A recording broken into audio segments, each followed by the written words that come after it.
Olá, meninas e meninos. Voltamos aqui para a gente dar sequência. Nós vamos agora para a nossa parte 3, né, onde nós vamos falar de convecção, né? É mais uma das formas de transmissão de calor. Lembra? Calor, energia em trânsito entre dois corpos de temperaturas diferentes, sempre do corpo de maior temperatura para o corpo de menor temperatura, né, até atingir o equilíbrio térmico. Nós transmitimos calor por condução, onde a gente trabalha com matéria sólida, né? E agora a gente vem para convecção, que na definição, né, você me acompanha aí, está dizendo, consiste no transporte de energia térmica de uma região para outra por meio do transporte de matéria, devido a diferenças de densidade que provocam as correntes de convecção. E daí, por comparação, a gente já começa a fazer uma análise aqui, né? Condução, teve um momento lá em condução que a gente falou assim, ó, condução não tem transporte de matéria. As partículas, elas vibram mais no mesmo local onde elas estão, e essa vibração vai passando de partícula para partícula até que o corpo tenha sua temperatura aumentada depois de um tempo, tá certo? É, é a ideia de transmissão por partícula, por vibração. A partícula não sai do lugar, ela vibra mais na mesma posição. Agora, convecção não. Convecção é necessário que partes da matéria se movimentem de um ponto para outro para que faça com que a transmissão de calor ocorra, tá certo? E essa movimentação de material é graças a diferenças de densidade dentro desse material, tá certo? Essa é a definição de convecção. Então, imagina uma sala como essa que tem na imagem aí. Você tem um ar-condicionado. E por que o ar-condicionado aqui na nossa região, que é um ar-condicionado frio, por que ele é colocado no alto da sala, né? Qual é a justificativa? É porque esse equipamento ele vai colocar no ambiente ar frio. O ar frio ele é mais denso, ele não é mais pesado. Não mistura as coisas. Densidade e peso são coisas diferentes. O ar frio ele é mais denso e, portanto, ele acaba descendo, ele sai do equipamento na parte mais alta da sala e ele acaba descendo, tá certo? E o ar quente, que está mais próximo do chão, acaba subindo, justamente porque esse ar quente é menos denso, tá certo? E aí o que vai acontecer? O ar frio desce, o ar quente sobe, o ar frio desce, o ar quente sobe. Nesse processo vai começar a misturar essa massa de ar quente com massa de ar frio e por isso que depois de um tempo todo o ambiente tem a sua temperatura abaixada, tá certo? Nesse caso aqui, tá? Então, é por isso que você não liga o ar condicionado, tá, né? Pega ali um controle remoto, liga lá, pá, né? E já instantaneamente o ambiente já refrigera. Não, ele demora um tempo porque ele precisa dessa troca de massa do, da, da, da, do, da região mais fria para a região mais quente, por diferença de densidade, até que essa mistura vai fazer com que a temperatura do ambiente abaixe. E se por acaso a gente estiver usando um aquecedor, o processo vai ser inverso, né? Em lugares frios a gente não usa ar-condicionado frio, a gente usa ar-condicionado quente, o aquecedor. Então ele é colocado na parte mais baixa do ambiente para que o ar quente saia dele, suba por ser menos denso, e o ar frio que está lá em cima desça por ser mais denso, e a mistura vai fazendo com que a temperatura vai baixar depois de um tempo. No caso não, nesse caso a temperatura vai aumentar porque é um aquecedor. Tá certo? Beleza? Então, nesse processo, a gente tem o que a gente chama de correntes de convecção, né? Nesse exemplo aí, imagina que seja uma panela que foi colocada na água, né? Uma panela com água que foi colocada no fogo, e aí você vê que aquela região que está em contato ali, a base da panela, né, que está em contato com a fonte térmica, com o calor, com o foguinho ali, essa água ela vai começar a se esquentar e ela ficando menos densa, ela sobe, a água que está mais próxima da superfície, mais densa, acaba descendo e fica, né, nessa circulação aí de água fria e água quente, até que uma hora essa diferença de temperatura ela deixa de existir e não tem mais a corrente de convecção. Lembra, não estamos pensando em nenhuma maneira, em nenhum momento, perdão, em a água vai ferver, etc. Não é esse o nosso objetivo aqui, tá certo? Bom, então só para ilustrar melhor ainda, né, o negócio da panela aí, ou uma chaleira com água, né, no fogo do fogão, a gente vai ter criadas essas correntes de convecção, né, do mais quente para o mais frio, em virtude de diferença de temperatura e, portanto, diferença de densidade. Corpos mais quentes são menos densos, corpos mais frios são mais densos. Corpos mais quentes tendem a subir, corpos mais frios tendem a descer. Né? É a ideia do balão, né? Como que um balão sobe? Né? Você esquenta o ar e aí esse ar que fica dentro do balão é menos denso que o ar que está fora, então a tendência é ele subir, né? Ficar por cima do ar mais denso, tá? É por isso que ele sobe. Bom, na geladeira também ocorre a mesma coisa. A gente precisa das chamadas correntes de convecção, tá? O congelador, ele é posto aqui em cima, na maioria das geladeiras, né? Para que ele esfrie o ar na parte de cima. Esse ar frio acaba descendo, né? Vamos colocar na cor aqui mais adequada, né? O ar frio acaba descendo, né? Enquanto, vamos fazer aqui assim, né? O ar frio acaba descendo e ele vai acabar empurrando o ar quente que está nas partes mais de baixo e esse ar quente vai subir. E novamente, né? Essa massa vai se misturando até que a temperatura lá dentro da geladeira fique mais baixa. Aí você fala assim, ah, mas hoje em dia a gente tem geladeiras que o congelador ele não é em cima, é embaixo. Aí tem outros processos. Estou falando da geladeira tradicional. Inclusive, nesse desenho aqui, nesse modelo de geladeira, as grades, as prateleiras, elas são gradeadas justamente para ajudar nesse processo. Aí você vai falar para mim assim, ah, mas a geladeira da minha casa, as prateleiras elas são inteiriças, também é um outro processo, né? A geladeira mais nova, né? Tem um monte de coisas que vão, né? Vamos dizer assim, é, dá para dizer que nesse caso é uma melhoria, mas a gente não vai entrar nessa parte tecnológica. A gente vai bem no básico, na compreensão mais simples, que é necessário que tenha essas grades vazadas para facilitar a troca térmica por convecção.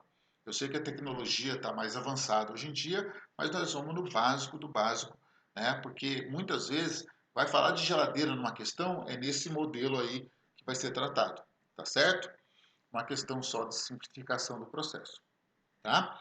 Bom, seguindo aqui.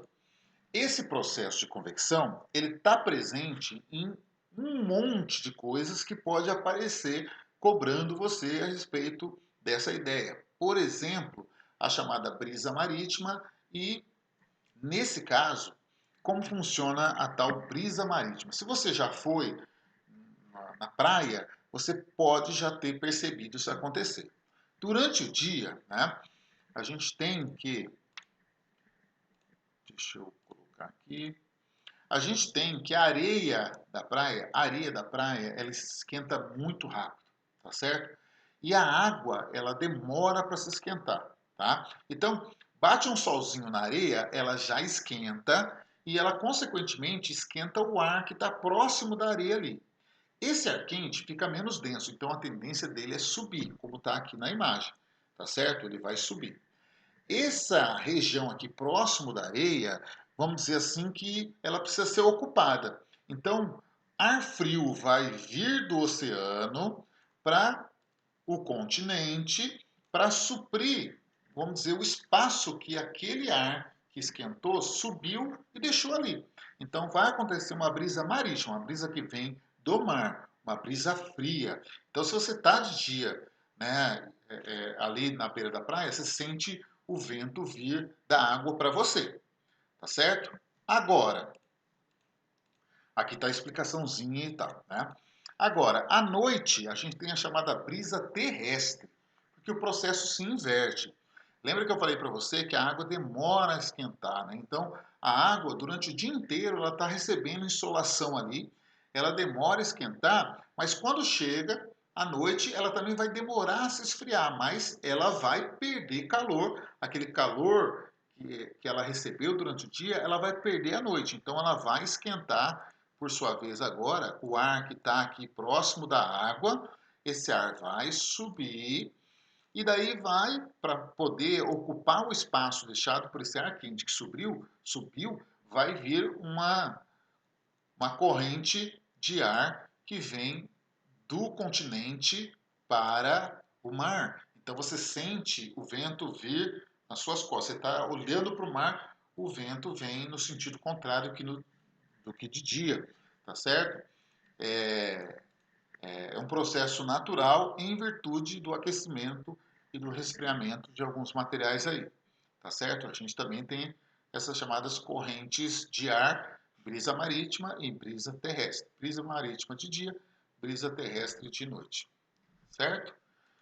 Bom, nesse processo, então, a gente pode, né, entender que a convecção ela está ligada a líquidos e gases, os chamados fluidos. Né? Você vê que enquanto na condução a gente tem preferencialmente sólidos, aqui a gente tem líquidos e gases, porque a gente precisa ter essa movimentação de material. Isso só é possível nos fluidos, tá certo? Então, é muito necessário justamente essa movimentação de material. Sem isso, não tem convecção, tá? Bem, outra coisa também que dá para a gente chamar a atenção é que o nosso clima da Terra é muito influenciado por processos de convecção. É muito necessário que a gente entenda o papel da convecção no nosso clima, até para prevenir problemas em relação a isso, ou para facilitar com que a convecção aconteça, ou que permita que a convecção aconteça, para que os processos climáticos possam acontecer normalmente, tá certo? Um exemplo disso você vê nesse GIF aqui, né? Nós temos, né, nos nossos oceanos as chamadas correntes marítimas, né? Nesse sentido, são essas correntes que transferem calor de regiões mais quentes para mais frias dos oceanos, né? Inclusive facilitando o trânsito de espécies marinhas e tal, etc. Certo? E aí, né, quando chega nesse ponto aqui, eu sempre cito um desenho que eu acho que todo mundo assistiu, que é o Procurando Nemo. Né? Quando o Nemo se perde lá e o pai dele precisa achar o Nemo, ele tem que ir para onde? Né? Ele tem que ir para P. Sherman 42, Wallaby Way, Sydney, Austrália, né? Que é para onde o Nemo foi levado. E aí, lembra que o pai do Nemo, né, e a Dory, eles têm que achar a chamada corrente leste australiana para poder chegar lá, correto? E é justamente essa e outras correntes, elas são originadas justamente por diferenças de temperatura, de densidade, até de quantidade de sal que existe nos oceanos. Quando a gente, com o tal do aquecimento global, a gente muda essas temperaturas oceânicas, a gente pega lugares que estão quentes e esquentam mais, lugares frios e a gente esquenta também, né? Não dá diferença de temperatura e essas correntes elas começam a desaparecer, elas começam a ter problemas de acontecer e nesse processo você bagunça todo a ideia de geração dessas correntes e atrapalha os bichos que dependem dela e vários processos climáticos que também dependem dessa movimentação de águas quentes e frias, também massas de ar quente e fria, e isso bagunça o nosso sistema como um todo, tá certo? Inclusive, né, só para você lembrar, né, tem essa ceninha do filme aqui que mostra corrente de convecção. Lembra aí, vê se você assiste, vê se você lembra. Irmão, irmão, concentra, irmão. Irmão, tá vivo? E aí, irmão? O que aconteceu? Ah, eu vi tudo, irmão. Primeiro tu ficou tipo, aí a gente ficou tipo, e aí tu ficou tipo, que você tá falando? De tu, mini brother. Arrepiando aquelas águas vivas. Tu tocou mal terror, irmãozinho. De calma. Ai, minha barriga. Oh. Ô, irmão, não chama o Raul no casco não, falou? Na moral. Ah, seu tartaruga. Ô, irmão, seu tartaruga é o meu velho. Meu nome é Crush. Crush? Jura? Tá bem, Crush. Eu tenho que chegar na corrente leste australiana, CLA.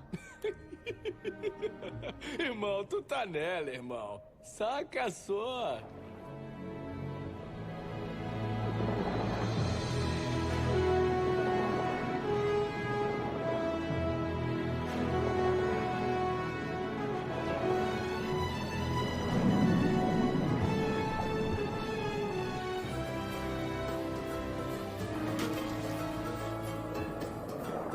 Firma na prancha, irmão. Firma no quê?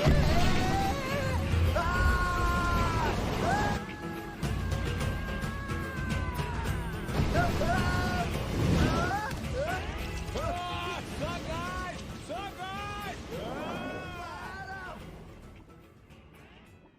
Então essa parte do desenho aí vem mostrar justamente isso.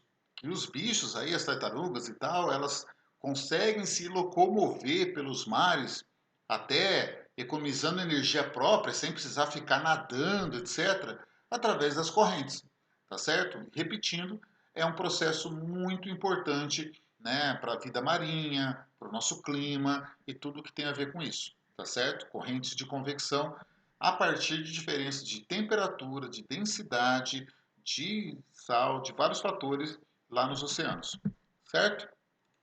Ok? Vamos lá, vamos fazer uma questãozinha do Enem, só para você ver que, né, é um processo bem simples na parte teórica, né? Ele fala lá, para a instalação de um aparelho de ar-condicionado, é sugerido que ele seja colocado na parte superior da parede do cômodo, pois a maioria dos fluidos, líquidos e gases, quando aquecidos, sofrem expansão, tendo a sua densidade diminuída e sofrendo um deslocamento ascendente. Por sua vez, quando são resfriados, tornam-se mais densos e sofrem um deslocamento descendente. A sugestão apresentada no texto minimiza o consumo de energia porque letra A, diminui a umidade do ar, não tem a ver com umidade. Letra B, aumenta a taxa de condução térmica para fora do cômodo, não. Letra C, torna mais fácil o escoamento da água para fora do cômodo, não tem nada a ver. Letra D, facilita a circulação das correntes de ar frio e quente dentro do cômodo. E letra E, diminui a taxa de emissão de calor por parte do aparelho para dentro do cômodo.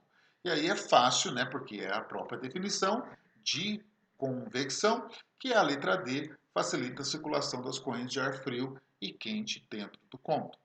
Tá certo? Ok? É claro que se você, né, vai usar um ar-condicionado frio e vai colocar o ar-condicionado embaixo, ele não vai funcionar e você vai gastar muito mais energia para poder resfriar o cômodo, né, porque ele vai estar funcionando de maneira totalmente inadequada. E a questão fala sobre consumo de energia, né? A gente ter menor consumo de energia. Tá certo? Bom, tranquilo, né? Fácil. Outra aqui, né? Também no Enem, está na lista de exercícios também. A refrigeração e o congelamento de alimentos são responsáveis por uma parte significativa do consumo de energia elétrica numa residência típica. Para diminuir as perdas térmicas de uma geladeira, podem ser tomados alguns cuidados operacionais. Primeiro cuidado: distribuir os alimentos nas prateleiras, deixando espaços vazios entre eles para que ocorra a circulação do ar frio para baixo e do ar quente para cima. Tá? Essa aí é verdadeira, né? Porque a ideia é associada à geladeira que a gente comentou. Correto? Seguindo. 2. Manter as paredes do congelador com uma camada bem espessa de gelo, para que o aumento da massa de gelo aumente a troca de calor no congelador. E 3. Limpar o radiador, aquela grade na parte de trás, periodicamente para que a gordura e a poeira que nele se depositam não reduzam a transferência de calor para o ambiente. E aí, vamos analisar essa 2, né? E a gente sabe que isso aí está errado. Por quê? Por isso que a gente precisa descongelar muitas vezes o congelador, porque realmente vai criando uma camada de gelo cada vez mais grossa e gelo é isolante térmico. E aí vem assim, né? Como assim gelo é isolante térmico? Sim, gelo é isolante térmico. Então, quando você vê, por exemplo, aqueles esqueci o nome, fugiu, meu Deus, daqueles caras que moram no frio, né, que eles fazem as casinhas, os iglus deles, tá? O iglu é feito de gelo, você sabe como que o cara está num lugar muito frio e ele faz uma casinha de gelo, né? Primeiro porque ele não tem muito material para trabalhar, tá certo? É pouco material que ele tem é gelo mesmo. E também porque o gelo é isolante térmico, tá certo? Então, o cara faz a casinha dele, ele por dentro ele forra com pele de animal, etc. Mas lá ele fica mais protegido, né? Porque o calor gerado lá dentro, pela própria troca térmica dos corpos das pessoas lá dentro, ele fica mais contido ali, ele não é transferido para a parte externa, tá certo? É uma coisa que a gente vê acontecendo em função do gelo ser um isolante. Então, nesse caso, é ruim se você deixar o congelador muito, né? Porque a ideia ali é trocar calor, né? E tal, isso é ruim, tá certo? Nesse caso, ele vai atrapalhar, né? E 3, limpar o radiador. Aí vem um detalhe. Antigamente, as geladeiras elas tinham o radiador na parte externa e traseira da geladeira, que é a parte da geladeira que expulsa o calor que veio, que foi retirado dos alimentos dentro da geladeira, certo? E por isso atrás da geladeira ficava quentinho. E aqui não é tão comum, mas você vai para lugares mais frios, o povo coloca roupa para secar, tênis para secar atrás da geladeira, e isso é muito ruim, porque você atrapalha a troca térmica que acontece ali dentro, fazendo o congelador, ou melhor, a própria geladeira trabalhar mais, exigindo mais energia da rede elétrica, tá certo? Ela trabalha com maior consumo de energia, porque ali o objetivo é deixar liberado para a troca térmica acontecer, tá? Hoje em dia, inclusive, você vê geladeiras que nem tem esse radiador exposto, ele é vedado atrás para impedir que as pessoas usem aquele ali como secador de roupas, né, ou de alguma outra coisa, tá certo? Porque isso aí você tem que facilitar a troca térmica ali mesmo. E tem que deixar ele sempre livre, limpo, para que a troca térmica aconteça mais facilmente, tá certo? Então, a número 1, como a gente viu, é verdadeiro, né? É melhor você deixar espaço ali para o calor fluir dentro da geladeira. A 2 é falso, não é bom deixar o congelador, né, com camada muito grossa de gelo. E a 3 é verdade, você deixar o radiador ali, fazer a troca térmica adequada, deixar ele liberado o melhor possível. Então, a 1 e a 3 são as operações corretas aí para que o funcionamento da geladeira seja o melhor possível. Tá certo? Ok? É claro, de novo, aqui está dizendo claramente, ó, é geladeira tradicional. A gente tem vários modelos de geladeira que funcionam de maneiras diferentes, cada uma, né, vai ter o seu rendimento, inclusive, a gente está falando da geladeira mais simples possível, tá certo? Então, né, aquela pergunta inicial, por que o ar-condicionado deve ser colocado na parte superior da parede de uma sala, eu acho que ficou bem claro da necessidade em função da convecção. Fechou? Então terminamos a parte 3, a gente já volta com a parte 4 para encerrar essa parte de transmissão de calor, né? Que dentro de calorimetria é o assunto mais tranquilo, porque depois disso entram os cálculos e fica um pouco mais pesado, tá certo? Mas a gente precisa ter muita noção de como o calor é transmitido para depois começar a fazer os cálculos a partir daí, tá certo? Então, mais uma vez, valeu, um abraço, daqui a pouco a gente volta. Até mais.